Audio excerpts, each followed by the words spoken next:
ആകാശവാണി.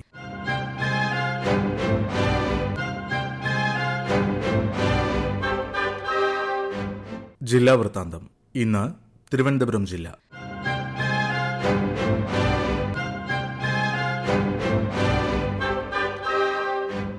ജില്ലാ വിശേഷങ്ങളുമായി ആകാശവാണി പ്രതിനിധി രജു കോലിക്കോട്.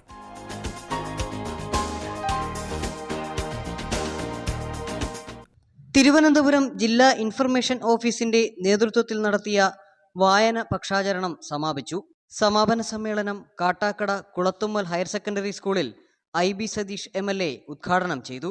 സ്കൂളിലെ വിദ്യാർത്ഥികൾ കവിതാലാപനം, കഥാ ആസ്വാദനം, പുസ്തക പരിചയം, ബഷീർ അനുസ്മരണം എന്നിവ നടത്തി.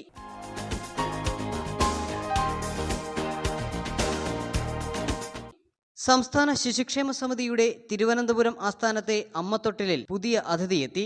4 ദിവസം പ്രായമുള്ള ആൺകുഞ്ഞിനെയാണ് കഴിഞ്ഞ ദിവസം ലഭിച്ചത്.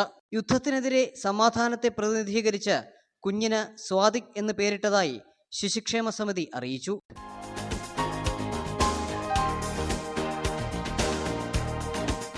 സംസ്ഥാന വനിതാ കമ്മീഷന്റെ നേതൃത്വത്തിൽ തിരുവനന്തപുരം ജില്ലാതല അദാലത്ത് സംഘടിപ്പിച്ചു. ഈ മാസം 7, 8 തീയതികളിലാണ് അദാലത്ത് നടന്നത്. അദാലത്തിൽ ആകെ 300 കേസുകൾ പരിഗണിച്ചു. ആദ്യ ദിനത്തിൽ 15 എണ്ണത്തിൽ പരിഹാരം കണ്ടു. 7 എണ്ണത്തിൽ റിപ്പോർട്ട് തേടി. 3 എണ്ണം കൗൺസിലിംഗിന് അയച്ചു.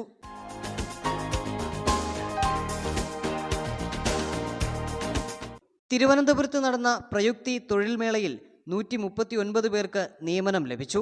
455 പേരെ വിവിധ സ്ഥാപനങ്ങളിലെ ജോലിക്കായി ഷോർട്ട് ലിസ്റ്റ് ചെയ്തു. വട്ടിയൂർക്കാവ് സെൻട്രൽ പോളിടെക്നിക് കോളേജിലാണ് പ്രയുക്തി തൊഴിൽ മേള നടത്തിയത്.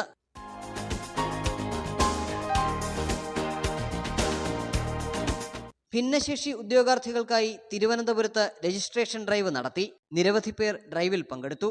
എംപ്ലോയ്മെന്റ് വകുപ്പിന്റെയും സാമൂഹ്യനീതി വകുപ്പിന്റെയും നേതൃത്വത്തിൽ എംപ്ലോയ്മെന്റ് എക്സ്ചേഞ്ചിൽ പേര് രജിസ്റ്റർ ചെയ്തിട്ടില്ലാത്ത ജില്ലയിലെ അധ്യാപക യോഗ്യതയുള്ള ഭിന്നശേഷി ഉദ്യോഗാർത്ഥികൾക്കായാണ് രജിസ്ട്രേഷൻ ഡ്രൈവ് നടത്തിയത്. PMG ജംഗ്ഷനിലെ യൂണിവേഴ്സിറ്റി സ്റ്റുഡന്റ് സെന്ററിലാണ് ഡ്രൈവ് സംഘടിപ്പിച്ചത്.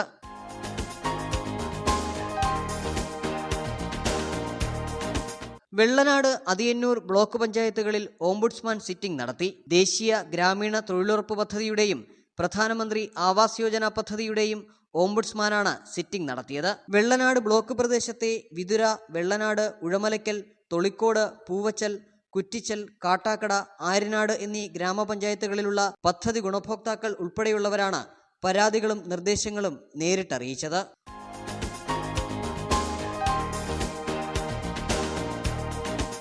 ഓണക്കാലത്തേക്കുള്ള പൂവും പച്ചക്കറിയും വിളവെടുക്കാനായി തിരുവനന്തപുരം പേയാട് കണ്ണശ മിഷൻ ഹൈസ്കൂളിലെ കുട്ടിക്കർഷകർ കൃഷി ആരംഭിച്ചു. സ്കൂൾ പരിസ്ഥിതി ക്ലബിന്റെ നേതൃത്വത്തിൽ സ്കൂളിന്റെ 1 ഏക്കർ സ്ഥലത്താണ് കൃഷി. സ്കൂൾ മാനേജ്മെന്റിന്റെയും അധ്യാപകരുടെയും പൂർണ്ണ പിന്തുണയും ബ്ലോക്ക് പഞ്ചായത്തിന്റെ PMKSY പ്രോജക്ടിന്റെ സഹകരണവും കുട്ടിക്കർഷകർക്കുണ്ട്.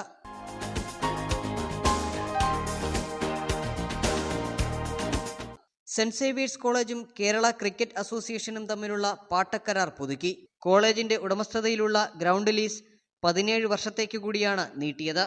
ഇതോടെ തിരുവനന്തപുരത്തെ സെന്റ് സേവിയേഴ്സ് KCA ക്രിക്കറ്റ് ഗ്രൗണ്ടിന്റെ നടത്തിപ്പും വികസനവും ഉൾപ്പെടെയുള്ള മൊത്തം കരാർ കാലയളവ് 33 വർഷമായി ഉയർന്നു.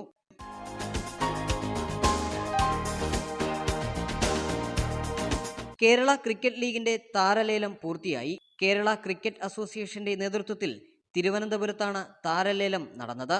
തികഞ്ഞ പ്രൊഫഷണലിസത്തിന്റെയും മത്സര മനോഭാവത്തിന്റെയും തന്ത്രപരമായ നീക്കങ്ങളുടെയും ശ്രദ്ധേയമായ പ്രകടനമാണ് താരലേലത്തിൽ ഉടനീളം ഉണ്ടായത്.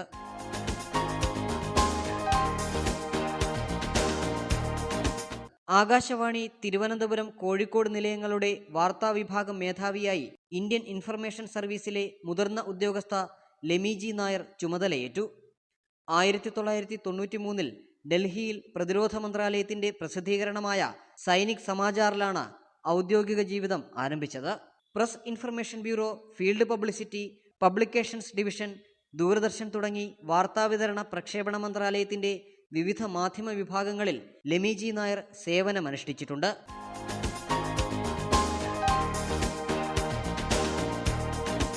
ജില്ലാ വൃത്താന്തം സമാപിച്ചു.